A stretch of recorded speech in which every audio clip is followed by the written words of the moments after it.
Assalamualaikum students. Today we are going to discuss the iliopsoas muscle in detail.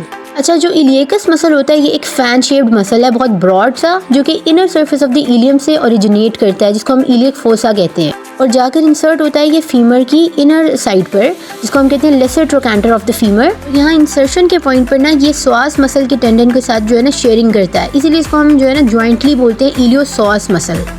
अब जो स्वास muscle होता है वो ओरिजिनेट करता है हमारे पास लंबर स्पाइन से, जिसमें वर्टिब्रल बॉडीज़ की अगर हम बात करें तो T12 से L5 जो हमारे पास वर्टिब्रास हैं उनकी वर्टिब्रल बॉडी से ओरिजिनेट करता है। इसीलिए ये हमारे पास हिप के फंक्शन के साथ साथ लंबर स्पाइन के फंक्शन में भी इसका रोल प्ले करता है, जैसे कि both spinal as well as hip की मूवमेंट जो है ना is related to the psoas muscle, और जाकर ये इंसर्ट करता है lesser trochanter of the femur just as the iliacus muscle.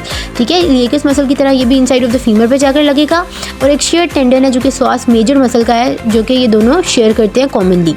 Picture में आप लोगों को बेहतर नज़र आ रहा होगा। तो स्टूडेंट्स, जैसा कि आप पिक्चर में देख सकते हैं, हमारे पास जो इलियोसॉस मसल है इनका जो जॉइंट एक्शन है दैट इज़ हिप की फ्लेक्शन एंड हिप की एक्सटर्नल रोटेशन। अब यहाँ फ्लेक्शन का जो कंपोनेंट है ना वो इलियकस और स्वास का अगर हम सेपरेटली देखें तो जो हमारे पास स्वास मसल होता है वो हिप को 90 डिग्री से ज़्यादा फ्लेक्स कर सकता है, जबकि इलियकस जो है वो ओनली इन्वॉल्व है 90 डिग्री फ्लेक्शन में। ठीक है, तो यानी 90 डिग्री तक कौन सा मसल परफॉर्म करेगा फंक्शन, दैट इज़ इलियकस, और फर्दर 90 डिग्री से ऊपर हिप जो फ्लेक्स करते हैं उसमें इन्वॉल्व होता है स्वास मसल। और अगर इंसर्शन की बात की जाए तो ये दोनों मसल इंसर्ट हो रहे हैं फीमर के internally inside of the femur में लेसर ट्रोकैंटर पे, तो इसलिए ये थोड़ा सा रोटेशनल फिनोमेना भी परफॉर्म करते हैं हिप के लेवल पर। हमारे पास जो हिप की एक्सटर्नल रोटेशन है ना वो इनकी ऑब्लिकनेस की वजह से होती है। ये दोनों मसल बहुत ऑब्लिकली अटैच हैं to the lesser trochanter inside of the femur, तो दैट्स वाई जब ये कॉन्ट्रैक्ट करते हैं तो हिप की एक्सटर्नल रोटेशन का फिनोमेना भी परफॉर्म करते हैं। Secondary joint action for the psoas muscle है लंबर एक्सटेंशन और ipsilateral side bend and contralateral lumbar rotation. अब ये कैसे पॉसिबल है, एज वी नो कि जो स्वास मसल है वो ओरिजिनेट हो रहा है T12 से L5। ठीक है, अब वहाँ से ओरिजिनेट हो रहा है तो सेम साइड पे ये क्या कराएगा, लंबर स्पाइन में बेंडिंग, जबकि ऑपोजिट साइड पे रोटेशन कौन करवाएगा, हमारे पास स्वास मसल, और इसके साथ साथ लंबर एक्सटेंशन में भी इन्वॉल्व है। हमें पता कि जो स्वास मसल है वो इलियम से कनेक्टेड नहीं है, वो डायरेक्टली हमारे पास लंबर स्पाइन से ओरिजिनेट करता है और जाकर laser trochanter of the femur पे लगता है, तो इसलिए वो पेल्विक टिल्ट्स में इन्वॉल्व नहीं है। एंटीरियरली अगर पेल्विक टिल्टिंग हो रही है तो उसमें स्वास मसल का कोई रोल नहीं है।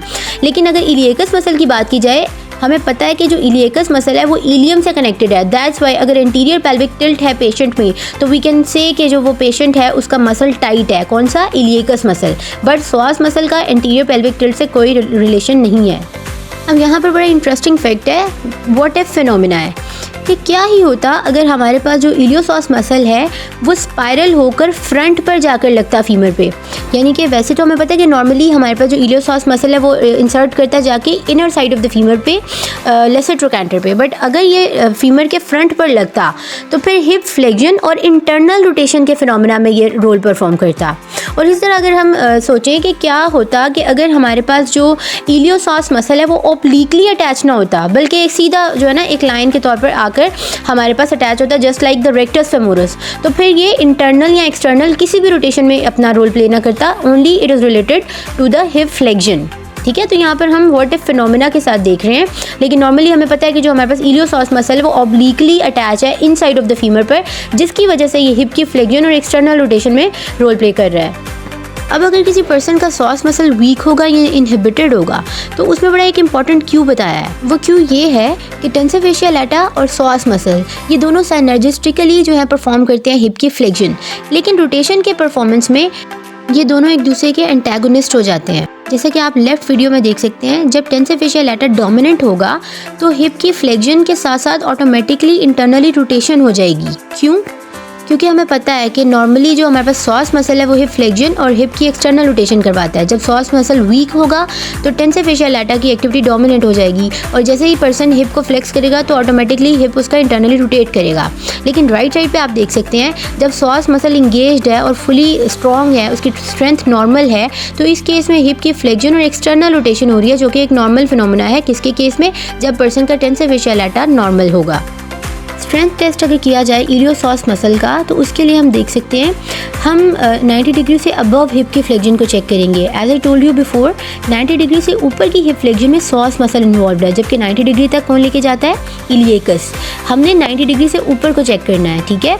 इट्स बिकॉज जब हम 90 डिग्री से ऊपर की तरफ जाएंगे तो हिप के फ्लेक्शन में टेंसर फेशिया लैटा का रोल बहुत मिनिमाइज हो जाएगा। जैसे ही पेशेंट 90 डिग्री तक लेके जाएगा तो उसके बाद उसको ऑटोमेटिकली उसका हिप एक्सटर्नली रोटेट हो जाएगा। इट्स बिकॉज उस टाइम टेंसर फेशिया लैटा स्लैक में आ जाएगा। उसके साथ साथ यहाँ ये भी पता चलता है कि अगर हम सुपाइन में पेशेंट की हिप फ्लेक्सर की स्ट्रेंथ देखें तो उसमें हम इलियोसॉस मसल को लोकेट नहीं कर सकते, ठीक है। वो स्पेसिफिकली इलियोसॉस इन्वॉल्व नहीं होता, उसमें हमें ओवरऑल हिप फ्लेक्सर्स की स्ट्रेंथ पता चलती है। तो मेनली हमें सिटिंग में चेक करनी चाहिए इलियोसॉस मसल की स्ट्रेंथ। उसके साथ साथ एक ये भी इंडिकेशन है आपके लिए कि जब भी आपको 90 डिग्री से ऊपर हिप फ्लेक्शन बहुत वीक फील हो तो इसका मतलब है कि आपका जो प्राइम मूवर था वो सॉस मसल नहीं बल्कि टेंसर फेशिया लैटा था। दैट्स वाई 90 डिग्री से ऊपर जाकर आपको हिप की फ्लेक्शन बहुत वीक लग रही है या ना होने के बराबर है, तो इसका मतलब है कि अब टेंसर फेशिया लैटा स्लैक में चला गया है, उसका रोल नहीं है। तो that's why you are feeling it difficult to perform above 90 degree hip flexion. Always remember students, in order to stretch a muscle you have to do the opposite action. Psoas muscle का function है hip flexion and external rotation, so you have to do the hip extension and internal rotation. Video में आप लोग देख सकते हैं कि person जो है अपनी हिप को एक्सटेंड कर रहा है, साथ ही कॉन्ट्रालेटरल साइड पर हिप को फ्लेक्स कर रहा है और आगे की तरफ लीन कर रहा है ताकि उसकी जो हिप एक्सटेंडेड है वो मज़ीद स्ट्रेच आए। और उसके साथ साथ वो ऑपोजिट साइड पे बेंड करके सेम साइड की तरफ रोटेशन कर रहा है। इसके साथ ही आपको राइट साइड पर जो है ना एक स्केच में लड़की नज़र आ रही है जिसने अपनी साइड पे हिप को फ्लेक्स तो किया हुआ है लेफ़्ट साइड पे, लेकिन राइट साइड पे उसका हिप उस तरह एक्सटेंडेड नहीं है, सिर्फ उसकी जो नी है वो बेंड है। हमें पता है कि सॉस मसल का नी की बेंडिंग में कोई रोल नहीं है, इसलिए नी बेंड करने में उसको कोई जो है ना स्ट्रेच नहीं आएगा सॉस मसल पे, यहाँ तक कि वो अपने आप को आगे फॉरवर्डली लीन ना करे ताकि उसका जो एक्सटेंडेड हिप है वो उसमें तब जाकर स्ट्रेच जो है ना उसे फील हो। अब यहाँ पर वो दिखा रहे हैं हमारे पास एक और पोजीशन स्ट्रेच के लिए, that is the Thomas position. इसमें क्या होता है कि पेशेंट जो है वो काउच पे बैठता है और अपनी राइट साइड की अगर उसने लेग को बेंड करके चेस्ट के साथ लगाया हुआ है तो जो लेफ़्ट वाली लेग है जो हैंग कर रही है at the edge of the couch, वो हैंगिंग लेग जो है अगर ज़रूरत से ज़्यादा हैंग करे तो इट मीन्स कि उसमें लेग्जिटी है, एंटीरियरली उसके जो हिप फ्लेक्सर हैं इलियोसॉस मसल में लेग्जिटी है। और अगर हम टाइट सॉस मसल की बात करें तो सॉस मसल टाइट होने का मतलब ये है कि पर्सन का हिप फ्लेक्स है, एक्सटेंडेड नहीं है। तो यहाँ पे उन्होंने एग्जांपल दी है साइक्लिस्ट की जो कि फुट स्ट्रैप्स यूज़ करते हैं, instead of pushing the pedal down वो स्ट्रैप्स यूज़ करते हैं जिसमें वो अपनी हिप फ्लेक्सर स्ट्रेटजी को यूज़ करते हैं, एक्सटेंड नहीं करते हिप को। तो इस केस में उनका जो सॉस मसल है वो टाइट होता है। So this was all about the iliopsoas muscle. Thank you so much. अल्लाह हाफिज़।